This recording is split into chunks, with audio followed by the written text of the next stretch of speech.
Pemerintah Mesir menyatakan kesediaannya untuk turut serta dalam pasukan internasional yang akan ditempatkan di jalur Gaza guna menghadapi militer Israel. Namun Mesir menegaskan ada syarat tertentu yang harus dipenuhi sebelum ikut serta. Kairo menekankan bahwa keterlibatan mereka hanya akan dilakukan jika ada dukungan melalui resolusi Dewan Keamanan PBB serta disertai dengan landasan politik yang jelas.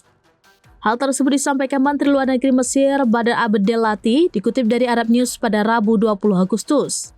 Pernyataan itu muncul berbarengan dengan terus berlangsungnya perundingan gencatan senjata antara Hamas dan Israel di ibu kota Mesir. Ia menegaskan mandat resmi dari PBB mutlak diperlukan untuk pengiriman pasukan tersebut. Selain itu, Abdelati menyoroti urgensi adanya visi politik yang mengiringi pengerahan militer, karena tanpa arah politik yang jelas, misi ini dianggap tidak akan berhasil. Menurutnya, keberadaan kerangka politik akan membuat pasukan internasional lebih efektif dalam mendukung perjuangan Palestina, serta lebih berkomitmen dalam mendorong terbentuknya negara Palestina.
Download Tribun X sekarang, menghadirkan lokal menjadi Indonesia.